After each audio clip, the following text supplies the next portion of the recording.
Let's take a look at what this animated environment does and how it's constructed.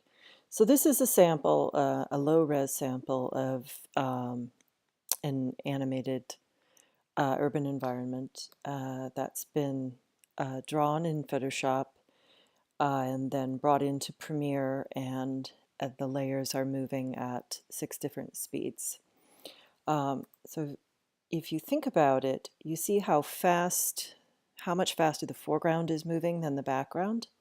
Um, what happens in that case is that if the foreground is moving that much faster, the original drawing has to be a lot longer than this computer screen that we're looking at this on.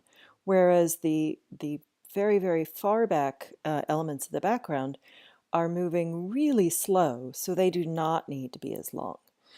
So that's going to come into play when we design the composition of each layer, so that we don't waste a lot of time drawing an incredibly long drawing our for our backgrounds that are very far away when they actually only need to be very short.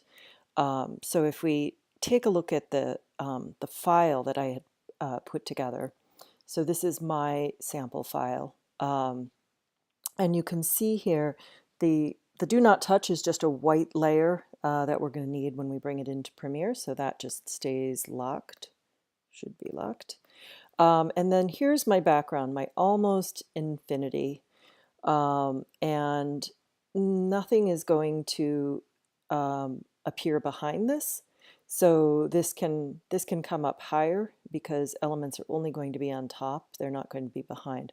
Whereas your foreground elements, you want those to have a certain amount of enough perforations or spaces. There can be areas where it's very solid because it's going to be moving, but it should have enough perforations in it that we will be able to see what's happening behind it as it slides by.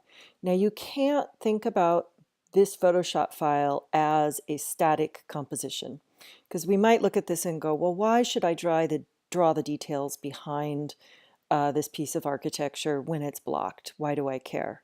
Well, because when this animates, this foreground, if that background's moving very slowly and this foreground is moving quickly, there's going to be times where this side is blocked, sometimes where the middle, and sometimes where it's completely clear. So it all depends on the movement. And overall, I want you to care more about the movement and the effect than the amount of time that you took drawing a tiny bridge in the background. I do want you to do nice drawings, but I want you to think about the big picture. So each one of these is moving at its own speed. This speed is that it starts, now this guideline in the middle represents the computer screen. If I zoom this in, this is approximately the same dimensions as your average computer or HD monitor.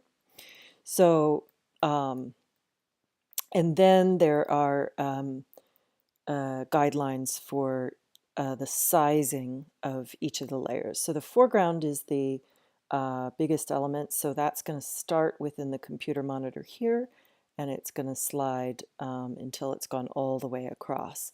And we'll get into how this actually gets animated and how it moves in Premiere after we have constructed the environment. Now you can see here that the drawing was originally much bigger, and that I was willing to sacrifice some of the detail for the sake of the overall composition.